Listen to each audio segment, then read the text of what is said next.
सोचिए, क्या क्या ऐसा हो सकता है कि किसी बैंक में आपका पैसा पड़ा हो जिसके बारे में आप भूल चुके हों? सुनने में थोड़ा अजीब लगता है ना। हाँ, लेकिन आरबीआई के जो ताज़ा आंकड़े हैं वो कहते हैं कि भारत के बैंकों में 42,000 करोड़ रुपए से ज्यादा की रकम लावारिस पड़ी है। 42,000 करोड़।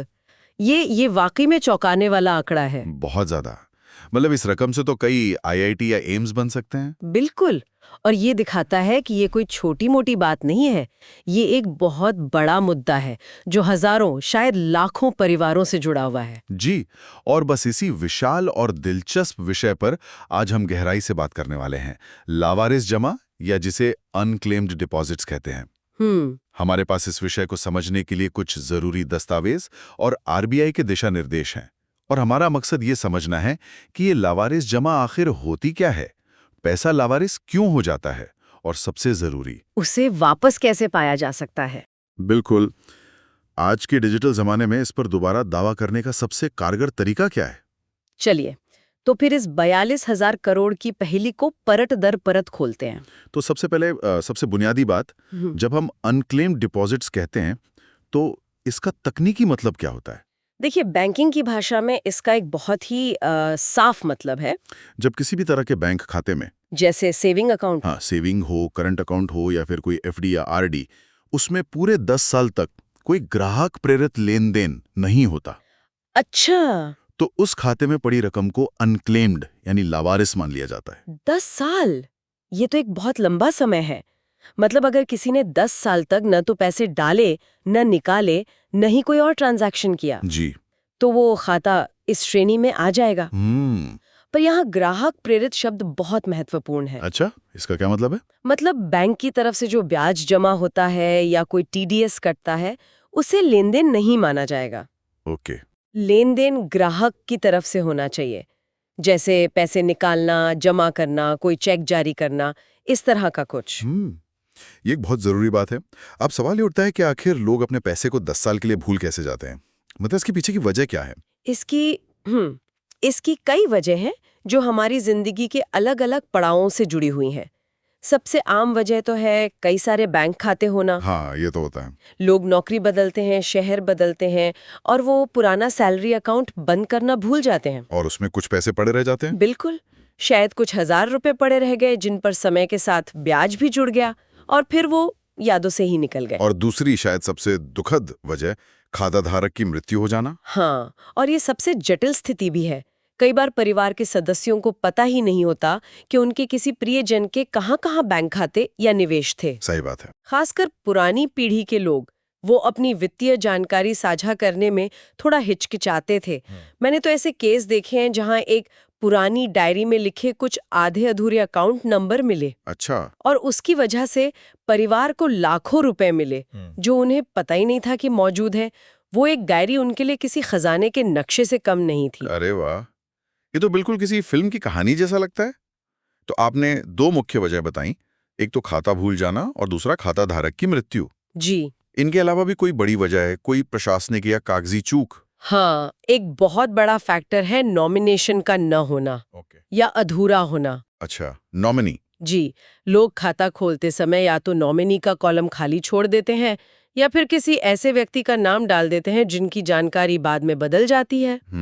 अगर नॉमिनी की जानकारी साफ नहीं है, तो खाता धारक के बाद बैंक के लिए भी सही वारिस तक पहुंचना एक टेढ़ी खीर बन जाता है। मतलब एक छोटी सी भूल आगे जाकर परिवार के लिए एक बड़ी परेशानी बन सकती है। बिल्कुल, एक बड़ी कानूनी लड़ाई का सबब भी बन सकती है। तो ये पैसा 10 साल तक बैंक के पास एक तरह से लिम्बो में पड़ा रहता है, लेकिन 10 साल और एक दिन बाद इसका क्या होता है, ये कहा जाता है? ये इस पूरी कहानी का सबसे दिलचस्प और सबसे बड़ी गलतफहमी वाला हिस्सा है। अच्छा। ये पैसा किसी ब्लैक होल में गायब नहीं होता। कानून के मुताबिक 10 साल पूरे होने पर बैंकों को ये पूरी रकम ब्याज के साथ, हाँ, उस पर मिले पूरे ब्याज के साथ भारतीय रिजर्व बैंक यानी आरबीआई के एक खास फंड में जमा करवानी होती है। और वो फंड है DEAF। DEAF। सही पकड़े। DEAF का पूरा नाम है depositor education and awareness fund. जमाकर्ता शिक्षा और जागरूकता कोष। बिल्कुल। और इसके नाम में ही इसका मकसद छिपा है। ये फंड दो बहुत जरूरी काम करता है। पहला तो ये आपकी लावारिस पड़ी रकम को एक संरक्षक की तरह सुरक्षित रखता है। ओके। और दूसरा, इस फंड में जमा पैसों पर जो ब्याज मिलता है उसका इस्तेमाल आरबीआई जमाकर्ताओं यानी आम लोगों के बीच वित्तीय साक्षरता और जागरूकता फैलाने के लिए करता है। अरे वाह, तो ये पैसा आरबीआई के पास एक तरह से अमानत के तौर पर रखा जाता है। मुझे तो हमेशा लगता था कि शायद सरकार इसे अपने खजाने में डाल देती होगी। नहीं नहीं, यही सबसे बड़ी गलतफहमी है। ये तो बहुत बड़ी राहत की बात है कि मालिकाना हक बना रहता है। बिल्कुल, ये इस पूरी व्यवस्था का सबसे महत्वपूर्ण सिद्धांत है। पैसा डीईएफ फंड में जाने के बाद भी उसका असली मालिक वही रहता है, या तो खाता धारक या फिर उनके कानूनी वारिस। मतलब हक कभी खत्म नहीं होता। कभी नहीं। डीईएफ फंड सिर्फ एक कस्टोडियन है, मालिक नहीं। आप 10 साल, 20 साल या 50 साल बाद भी उस पर दावा कर सकते हैं। ये जानना बहुत बहुत जरूरी है। तो चलिए अब सबसे काम की बात पर आते हैं। जी। मान लीजिए किसी को शक है कि उनके परिवार का कोई पुराना पैसा किसी बैंक में फंसा हो सकता है, तो उसे ढूंढने और दावा करने की प्रक्रिया क्या है? कहाँ से शुरू करें? देखिए, कुछ साल पहले तक ये प्रक्रिया बहुत मुश्किल थी। आपको हर बैंक की वेबसाइट पर जाना पड़ता, उनकी शाखाओं में जाकर पता करना पड़ता, जो लगभग नामुमकिन था। हाँ, बहुत मुश्किल काम था। लेकिन अब आरबीआई ने इस समस्या को सुलझाने के लिए एक बहुत बड़ा कदम उठाया है। उन्होंने एक सेंट्रलाइज्ड वेब पोर्टल लॉन्च किया है, जिसका नाम है UDGAM। UDGAM, इसका क्या मतलब है? UDGAM का पूरा नाम है unclaimed deposits gateway to access information. अच्छा, गेटवे टू एक्सेस इंफॉर्मेशन। जी, ये एक ही जगह है जहां आप कई बड़े बैंकों में अपने या अपने परिवार के नाम से किसी भी लावारिस जमा राशि को खोज सकते हैं। तो मतलब मुझे हर बैंक की वेबसाइट पर अलग-अलग जाने की जरूरत नहीं है? बिल्कुल नहीं। आपको बस कुछ बुनियादी जानकारी जैसे नाम, पैन कार्ड या वोटर आईडी, ये सब डालना होता है। और ये पोर्टल अलग-अलग बैंकों के डेटाबेस में खोजकर आपको नतीजा दिखा देता है। तो ये अब पहला और सबसे जरूरी कदम है। बैंक में भटकने से पहले इस पोर्टल को आजमाना चाहिए। बिल्कुल, ये आपका शुरुआती बिंदु होना चाहिए। ये आपको एक दिशा देता है कि आपको आखिर किस बैंक से संपर्क करना है। मान लीजिए UDGAM पोर्टल पर आपको पता चलता है कि किसी खास बैंक में आपके दादाजी के नाम पर कोई अनक्लेम्ड FD है। अब आपका अगला कदम उस बैंक की शाखा में जाना होगा। ठीक है, तो पोर्टल से बैंक का पता चल गया। अब बैंक में जाकर क्या करना होगा? प्रक्रिया क्या है? बैंक में जाकर आपको एक क्लेम फॉर्म भरना होगा। उसके साथ आपको अपनी पहचान साबित करने वाले दस्तावेज जैसे आधार और पैन कार्ड जमा करने होंगे। और अगर मैं खुद ही खाता धारक हूं, तब तो प्रक्रिया आसान होगी। हाँ, अगर आप मूल खाता धारक हैं तो प्रक्रिया काफी सीधी है। बैंक आपकी जानकारी वेरीफाई करेगा और पैसा आपके किसी एक्टिव खाते में ट्रांसफर कर देगा। लेकिन अगर खाता धारक की मृत्यु हो गई है, जैसा कि हमारे दादाजी वाले उदाहरण में है, तब तो मामला थोड़ा पेचीदा होगा। हाँ, उस स्थिति में आपको ये साबित करना होगा कि आप ही असली कानूनी वारिस हैं। और वो कैसे होगा? उसके लिए बैंक आपसे कुछ अतिरिक्त दस्तावेज मांग सकता है, जैसे खाता धारक का मृत्यु प्रमाण पत्र और आपकी उनसे रिश्तेदारी साबित करने वाले दस्तावेज। और यहीं पर शायद वो क्या कहते हैं, उत्तराधिकार प्रमाण पत्र जैसी चीजों की जरूरत पड़ती होगी। जी हाँ, सक्सेशन सर्टिफिकेट। ये हासिल करना कितना मुश्किल होता है? क्या छोटी सी रकम के लिए भी इतनी ही लंबी कानूनी प्रक्रिया से गुजरना पड़ता है? यह एक बहुत जरूरी सवाल है। अगर अनक्लेम्ड राशि बड़ी है तो बैंक अपनी सुरक्षा के लिए आपसे उत्तराधिकार प्रमाण पत्र या अदालत का कोई और आदेश मांग सकता है। और उसे हासिल करने में तो समय और पैसा दोनों लगता है। जी, लगता है। लेकिन यहाँ एक राहत की बात है।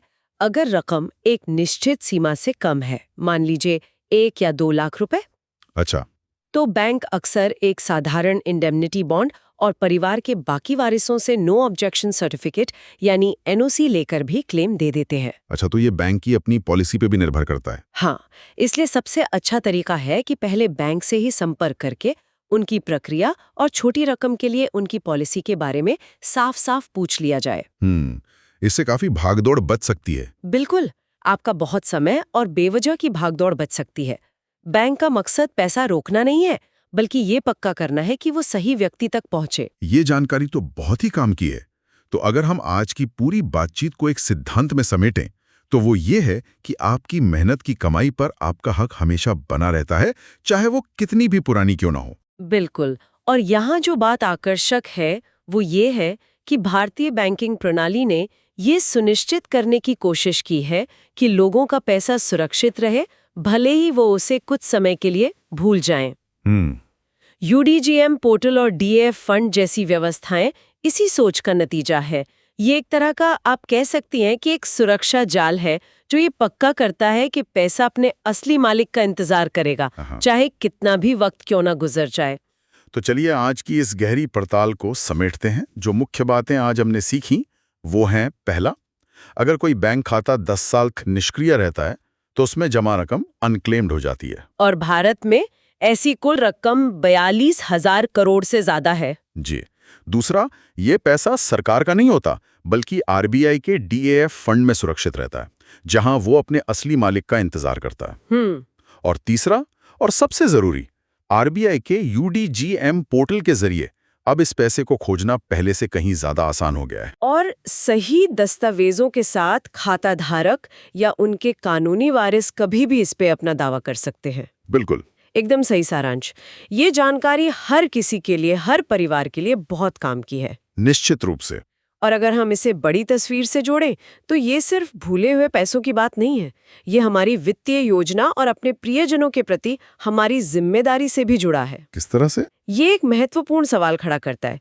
क्या हमने अपने सभी बैंक खातों और निवेशों में नॉमिनी की जानकारी को अपडेट किया है? बहुत जरूरी सवाल है। क्या हमने अपने परिवार के किसी भरोसेमंद सदस्य के साथ अपनी वित्तीय जानकारियों की एक सूची साझा की है? ये एक छोटा सा कदम है जो हमारे बाद हमारे परिवार को ऐसी किसी भी परेशानी और लंबी भागदौड़ से बचा सकता है। ये सिर्फ वित्तीय योजना नहीं, बल्कि एक तरह की भावनात्मक सुरक्षा भी है जो हम अपने प्रियजनों को दे सकते हैं।